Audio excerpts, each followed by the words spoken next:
India's Prime Minister Narendra Modi facing the largest demonstration since he came to power. We will take a look at the protests by thousands of farmers in the country.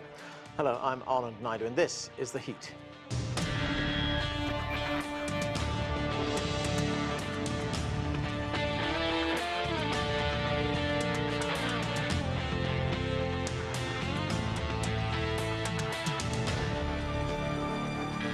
The Indian government introduced new laws which it says will modernize the farm sector, but it could also mean the end of guaranteed prices for commodities like rice and wheat.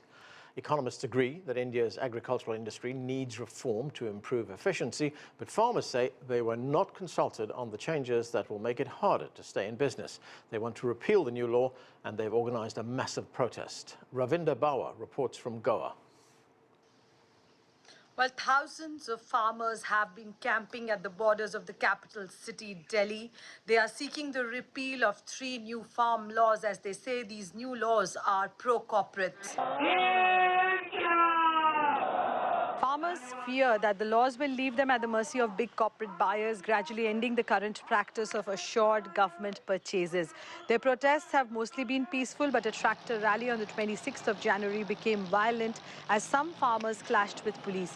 Since then, the authorities have shut down the mobile internet in parts of national capital and heavily barricaded border roads to prevent protesters from coming into the city. The clashes defamed the movement, but an emotive call by one of the farm union leaders gave a new momentum, and more farmers joined the protests. To maintain the momentum, farm unions are organizing several meetings to raise awareness among the locals about their demands. About 10 days back, thousands of farmers across India blocked roads to pressure the government to roll back agricultural reforms. Now, the next big event is on the 18th of February, when the farmers will be blocking the railway tracks for 4 hours. They are mobilizing residents of villages to join them in blocking the tracks. The issue has also caught international attention, with celebrities such as pop star Rihanna and environment campaigner Greta Thunberg announcing their support for the farmers. The United States has also urged India to resume talks with the farmers. So far, 11 rounds of talks between the government and 41 protesting farmer unions have remained deadlocked. The government has offered to make amendments to the laws and even suspending them for 18 months, which the unions have rejected. Well, the government refuses to repeal these laws because they say these laws are crucial for investment in the agricultural sector, which amounts to 15% of the 2.9 trillion Indian economy. So far, both parties have expressed the desire to continue with talks, but no date has been finalized. To discuss the protests in India, we welcome Subramanian Swamy. He is a member of the Indian Parliament and joins us from New Delhi via Skype. Thanks for joining us, sir. Yes, thank you. So let's start by looking at where the protests are at right now. The Indian Supreme Court has ordered the government to suspend implementation of these new laws. The protests we've seen have grown. There have been clashes with police as well. So what happens next? Well, the question is, my attitude would be that there are accommodations we can make in the Act, which would satisfy both the government in its reform objectives, at the same time enable the farmers of Punjab and the neighboring areas to be able to be satisfied to go home, a kind of a win-win situation. And I have proposed such a plan. I've said that the plan that we have produced should be, we have to frame rules. We have passed the law in Parliament, and then the Act, the way it's implemented, has to have a set of rules which has not been framed yet. And you frame the rules by saying that this Act will not apply to those states where a written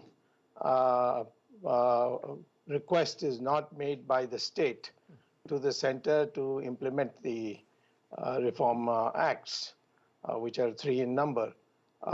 And that way the farmers will have what they want. They wanted the Punjab farmers wanted the Act to be scrapped, and since it won't apply to Punjab, they are in effect getting what they want. Whereas there are a large number of BJP states, BJP ruled states, which want this to be implemented, and they can get it implemented, and then if the outcomes are very good, then I'm sure that those states which were misled into believing that this reform would go against them would then join in. And this way, you will be able to resolve the situation. That's my proposal. But at the moment, the government doesn't seem to be in a mood to accept that. And so therefore, it's at the moment a stalemate. So the main complaints from the farmers' unions is that farmers would lose out on guaranteed prices when their commodities are bought by the government or other agencies, and they will also be at the mercy of big corporations. What would you say to those complaints? Well, it's again, the rules can include the minimum support price, and there would be no difficulty in accommodating that. There's no doubt that there is an option given for contract farming. There is also a relaxation in the Essential Commodities Act where anyone who buys the grain can store it for any period of time that is feasible. Whereas under the present situation, the Essential Commodities Act, there's a very short period when after buying, you have to bring it to the market. So certainly that's a thing that they are talking about. That the real important thing is that as far as the farmers are concerned, the MSP is guaranteed and can be guaranteed explicitly in the rules of the new acts, and that will take care of it. But as far as the big corporations coming in and buying, well, there's going to be competition. And the whole idea of reforms is to move away from the first 30 years of our following our independence, when we followed the Soviet-style Russian-type agriculture, where we didn't allow anybody to have land which is beyond a certain, I think, 9 acres or something like that. And this led to a lot of fragmentation. And I think that we need a situation where agriculture, which is now shrunk to only 15% of the GDP, should have an opportunity for land consolidation. So just to clarify something, this compromise that you are suggesting right now means that these new laws would not apply to one of the biggest agricultural states in India. Yes, correct. Correct. But when it applies to the other states which are ruled by BJP, for example, and they produce results, then by example, I think even the Punjab would come around. Okay. One of the other complaints from the farmers' unions is that they were not consulted, that the government, as they put it, rammed through these laws. There was no consensus. That's true. Was that a mistake? That's true. Yeah, I think so. I mean, we were in a bit of a haste. Normally, when a bill comes to Parliament, it goes to standing committees of Parliament. And then there's usually maybe a couple of years that takes place before a final act is prepared and sent to Parliament for passing. And their standing committees have all parties represented. And it would have been a much better way of doing it. But I think perhaps some people in our government thought that this is such an attractive reform proposal that everybody would accept it. But I think it was a miscalculation. Farmers say that they're worried about the future of their livelihoods. They're also worried about the future of their workers' livelihoods as well. And if you look at the figures, 60% of India's 1.3 billion population work on farms. Can you understand their concern? Yes, there's nothing in the Reform Act itself which goes against them. The only part that needs to be rectified is that if there's a contract farming and the contract is not acted upon, or it is flouted by the, say, the industrialists or the money bag who decides to come in and make a contract on which crop to grow, at what price they will buy it. There's no scope for them to go to court for the farmers. They have to go to the police authorities, and that, of course, is a thing that needs to be addressed. That's a very, very important thing to address. But the fact is that these are things which the government is ready to make amendments. But the farmers are saying, from Punjab are saying, no, you scrap it first. And then we'll discuss a new act. Well, I'm saying they're all right, let them opt out. Let this be applied to those states which want it. And I would say, probably with the exception of 3 states, all other states would accept it. So where are we at right now? You know, as I said right at the outset of this interview, the Supreme Court has ordered the suspension of the implementation of these laws. How long does that last? What happens? Well, I think they have perhaps said for the next 1.5 years. But the fact is that I think the government should give this option to those states which are presently agitating. They must get something to go back home and show their face. And this is the proposal I've said. If the state doesn't want it implemented then they should be given to go back, to continue with the old system. And those states which want to implement it, we should get it implemented there. This way, I think both sides save their face. That's where we have to leave it for now, sir. Thanks so much for joining us. To continue our conversation about the protests in India, let's bring in our panel, all from New Delhi via Skype. Deepa Sinha is an economist and assistant professor at Ambedkar University, Delhi. Surinder Singh Jodhkar is a professor of sociology at Jawaharlal Nehru University. And Tusha Gupta is a senior editor at Swarajya, a monthly magazine and digital news outlet. Welcome to all of you. Deepa Sinha, let me start with you. It seems that this dispute between the farmers and the Indian government is now at something of a stalemate. We just heard from the BJP Member of Parliament, Subramanian Swamy, who's now proposing a compromise. And that compromise is that these new laws be introduced, but they will not apply to the state of Punjab, which is one of the biggest agricultural producing states in India.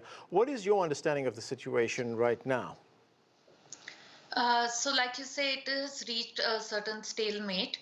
There's also a problem of trust deficit between the farmers and the government, and this is because of years of neglect of agriculture and agriculture being in a crisis. So it's actually, I don't think it's only to do with these 3 laws, but with what has been happening in the farming sector over the last many years.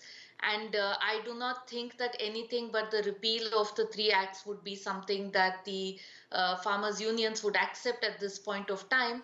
And this kind of a compromise suggesting that the problem is only in one state is also an incorrect understanding of the protests.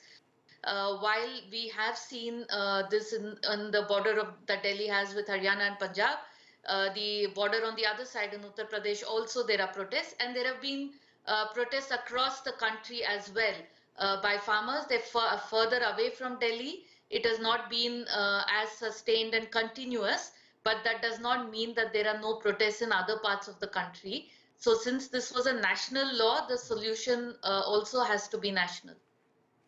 Tusha Gupta, you are a supporter of these new laws, but you've also written some pieces in which you call these protesters anarchists, and you've also supported the cuts in electric power and internet services to the protest camps which have been established in the capital, New Delhi. The farmers say that, look, these new laws jeopardize their livelihoods and the livelihoods of their workers as well. Why do you support the new laws, and why are you opposed to the protests? Well, for one, I'm not opposed to the protest. I'm opposed to the way this protest has been conducted. In the very beginning, which was in late November, before the farmers gathered around the borders of Delhi, the government gave them an option to move to an open space within the capital, and that is a very big open space. The farmers denied that option, saying that they'd either go to around the parliament, which is the Parliament of India, or they would stay on the highway, which is how they ended up being there. Now, the highway they're sitting on is a very critical national highway. It's just not any other road. That highway connects Delhi to a lot of parts of northern India, particularly Himachal Pradesh, Jammu and Kashmir, Ladakh, major parts of Haryana and Punjab. So that is a very important highway. The farmers have been sitting there for weeks and weeks now, are causing tremendous economic losses to the region as well. The biggest eating hotspot of North India in Murthal, which is just north of Singhu, has been suffering staggering losses. The economic life on All right, Tusha, let me ask you this. I mean, you clearly have problems with the conduct of these protests, but what about the problems that the farmers have Do you not? Okay, Yeah. I think a point was made that the farmers have been neglected. Now, the farmers of Punjab have the largest average land holding size in India. The farmers of Punjab, who are mainly focused, who are the main, people in this protest, they have the largest incomes through MSP, which the central government offers, which is the minimum support price. The problem farmers have in Punjab is that they do not want any competition from the private sector. Please understand what the government is offering in terms of a private sector participation is merely an option. It's not that the private sector is being forced on the farmers. If the farmers do not like the private sector, they can continue to opt for the government procurement, which is anyway going on in Punjab. Let me tell you something very interesting. As these protests rage on in Delhi with farmers of Punjab, the central government's procurement in Punjab of the two main crops, wheat and paddy, particularly paddy, because that's the season right now, has been more than 20% year on year. And of the total paddy procured this season, close to 33% of it has come from Punjab. So it's not like the government is ignoring Punjab. The procurement is going on as it was earlier. In fact, it's more. The government is merely saying that we are giving you a private sector option for those who want to make more money, for those farmers who may not want to grow wheat and paddy always want to diversify. It's just an option at the end of the day, not something being forced upon them. That's all. All right, let me bring Surinder Singh Jodhkar into this conversation. The Modi government, Surinder Singh Jodhkar, says that India's farm sector is in need of reform. It's in need of modernization. As we just heard from the BJP member of parliament, that a lot of what is taking place in the farm sector in India was actually put in place right after independence. It was modeled on the Soviet style of farming, which was ineffective, which was unproductive. The new measures, the government says, will give farmers more choice on where they can sell their products and will also increase productivity. What do you think? Agriculture has been asking for reforms in many different ways. As earlier Deepa was talking about, that agriculture has been neglected. Government doesn't really think of agriculture on priority basis because agriculture has declined in terms of its contribution to the national income. But India is a very different country. I mean, large majority of Indians, nearly 50 to 60%, still depend on agriculture. And it's a very diverse kind of agriculture. We never had Soviet-style agriculture. Agriculture was always private. It wasn't really state-run system. Yes, there was state protection like it is in many other countries. So farmers have been asking for, in some sense, change in orientation, more attention from the state, because incomes from agriculture have been declining everywhere across regions of the country. There are some regions where farmers earn more income, some farmers in those regions earn more income, but large majority of them are very small holders, less than 2 hectares of land, 80% of holdings. These are known facts. With 2 hectares, you can't really earn much. Even in Green Revolution belt, the incomes have been consistently declining while aspirations have been growing. Younger people in villages who are getting educated, they want to go out, they want to find jobs in urban areas. They are not getting those jobs because India's developmental trajectory has been such that it hasn't added many new jobs. So there are not many good quality jobs available outside agriculture. People are desperate to go outside agriculture, but that's not happening. That's why they want agriculture to kind of get more state attention, but that can happen only through a kind of negotiated settlements. Agriculture is a state subject. India has different regions, and every region has its own kind of climatic patterns. Every region has its own kind of cropping system. They also have their own issues and their own kind of, advantages and disadvantages. So agriculture has historically been a state subject, and legally also it's a state subject. Yeah. The central government should only incentivize different regional governments to initiate reforms through participation of stakeholders. India is a democratic country, and farmers are a big lobby, and that's what they're trying to show to rest of the world and the country, that we also have our own views on this. And I think it has to be region specific. It has to be kind of, state specific process of reforms, and reforms do not necessarily mean privatization and giving access to market. Reforms mean many things, even in some kind of income security. So they are very kind of hardworking people. It's not like they are trying to run away from working hard on fields. They want to do agriculture, and India doesn't have employment outside agriculture, unlike some other economies which were able to move their population out of agriculture into a kind of organized urban sector. Even when they come to urban areas, they only have jobs in informal sector, which are very low paying Right. jobs. You become security guard, you become drivers. These are the only jobs that are available. They're very poor quality jobs. Okay. So I think there are different regions that have different dynamics, and that has to be done at the state level. Okay. Deepa Sinha, these protesters, as far as we understand, are predominantly from two states. They're, as I pointed out, they're two big agricultural states in India, Haryana and Punjab. What about the rest of the country? Just linking to what Surinder was also saying, currently, if you look at the issues that agriculture is facing, they're different in different parts of the country. Firstly, it is not the case that farmers in other parts of the country are not protesting, but what is most vocal and visible are those from these two states. But we must also understand that the mechanism that will be undermined, or the fear that the public procurement and the state regulated market yards will be undermined with these new laws, these currently function most effectively in these two states. So over the years, because of the way Green Revolution happened in India and the way his agriculture developed, public procurement has been more widespread in these two states through these regulated markets. And because the main fear is that procurement will now reduce because there is being trade allowed outside that regulated market space. And therefore it is those who have benefited from the system who know what they will lose, and therefore you see them protesting much more. That doesn't mean that other states do not require this kind of support for agriculture. They do, but they have not so far seen it, and therefore they also at the level of the farmers do not see how it would drastically change the situation they are in now. Yeah. So that's, I think, part of the reason. I just want to add one more point, that it is not true that even in these states that farmers cannot sell to private players. Farmers are free to sell to who they want to. Yeah. If they're selling a large proportion to the government in these states, right, is because the price that the government is offering is remunerative for these two crops in these two states. If right, the private player offers them a higher price, there's no stopping them from selling it to private players in those same markets. Right. Tusha Gupta, one of the problems it seems that we have here, and we heard this from Subramanian Swamy earlier on, was that the government failed to canvass the opinion of farmers while they were drawing up these laws and while they were trying to implement them, that they didn't involve all the stakeholders in what was taking place here. Could that have resolved the situation if they'd done that? See, the leader who's leading the protest right now in Delhi, he actually welcomed the protest in June. If you go back and read the newspapers, he actually welcomed the protest.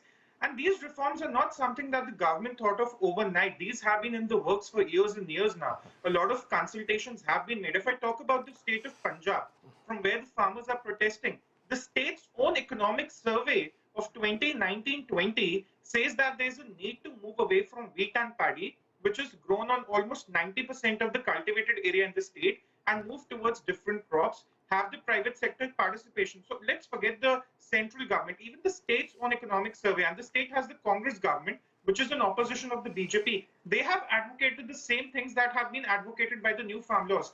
To say that the farmers were not consulted, let's assume for a second that they were not consulted. The government had 11 rounds of talks with the farm leaders across December and January. At the end, the government even proposed that they were willing to sustain the implementation of the laws for 18 months and have a discussion with the farmer leaders as to what went wrong. The farmer leaders even refused to that. So that makes to show that this is not just a farm law issue, it's more of a political issue. And to add to another point, which is everyone is missing, Punjab's agri-economy is dependent on just two crops, wheat and paddy. The problem these two crops are causing is groundwater exploitation. Of course, the state has benefited from generous MSP procurement. That's correct. And the state will further also benefit from this procurement. But the problem is 5 to 10 years from now, the state won't be in a position to grow wheat and paddy as it is growing now. Already, if you speak to some farmers of Punjab, they're not able to grow paddy because there is a cost to extracting groundwater, which is gone further down. Another point, last point is, you will hear a lot about MSP. You will hear about MSP procurement going away, the regulated mandis going away. The laws have nothing to do with MSP and APMC. And also one thing, that only 6% of farmers of India are covered under MSP. Of these 6%, a majority come from Punjab and Haryana, and that is why you see the protest. If you talk about dairy products, if you talk about fruits, if you talk about vegetables, none of them are under MSP, and Punjab already has a lot of farmers working with the private when it comes to vegetables and fruits procurement. So it's working well with the private sector. It's not like India's agriculture is completely alien to the participation of the private sector. Okay. Surinder, one of the fears expressed by farmers is that if the government lets free market forces determine the production and marketing of food in India, then big agribusiness will take over. And we know from the experience in other countries that agribusiness is interested in only one thing, that is profit, not the welfare of farmers or their workers. That is precisely the point. That's what they have been saying again and again. I mean, question of, for example, wheat and paddy and overexploitation of water resources. Punjab farmers know it more than anyone else. Their costs have been rising because they have to now get water at a very high cost, because even getting groundwater is becoming more difficult and more expensive because water levels are going down. They are desperate to diversify. They are desperate to come to other crops. The only thing they require is some kind of security from the state. That state would ensure that minimum support price will be given for those crops. Punjab farmers, Haryana farmers and UP farmers have tried to diversify to other crops. For example, they shift to potato, they shift to tomato. Unless they're large farmers, small farmers cannot sustain themselves at that level because price fluctuation is so much. That is precisely what they're asking for. You give us option of some kind of secure price. If the private traders take from us at a lower price than the government price, then the state should subsidize us. These are very vulnerable people. These are 80% of India's farmers are very vulnerable. They're on the borderline of poverty. Many of them actually earn less than what would be the poverty line in India. So that is precisely what they're demanding. They're not saying that we want to be nationalized and we want to be owned by the state. They're not asking for socialism of any kind. Yeah. They're asking for open access to market, but some kind of state security where their minimum support price, which is the costs that they incur on production of those crops, plus their labor inputs and plus a little bit of profit, so that they can somehow kind of grow more than what they already have. That is precisely what they are saying. That is precisely what there was Swaminathan report said, that agriculture prices, agriculture costs should be taken care of, and the price of product should be fixed by the state. Deepa Sinha, I've got just about a minute left, and I want to ask you, this of course is taking place at a time when the entire world has been hit by a pandemic, the coronavirus pandemic. India's been very hard hit by this pandemic as well. What kind of impact is it having in the country? See, that is the thing that you don't understand, that when we are dealing with this pandemic, we are dealing with a crumbling health system. There are so many crises happening. What was the need to bring in this kind of a law where it could easily be anticipated that there would be these kind of protests that would happen? So the timing also is terribly wrong. And then to try and blame the farmers for all the ills of agriculture over the last many years is what we are seeing, that this is what has become the main issue now facing the politics in our country. Right. And it is also being very unfair to farmers at one level, because it is in this context of unemployment, the economic crisis that the lockdown and the continuing pandemic has been seeing. On top of that, 50% of our population who are dependent on agriculture now are left to feel even more vulnerable, that the support that they have will also be withdrawn. Okay, and that's where we have to leave it. That is it for this edition of The Heat, but the conversation continues. We'd like to thank all our guests for being with us. But you can join us on CGTN America's Facebook page to comment on this or any other show, or chat with us on Twitter at CGTN America. I'm Anand Naidu in Washington, D.C. Thanks for watching.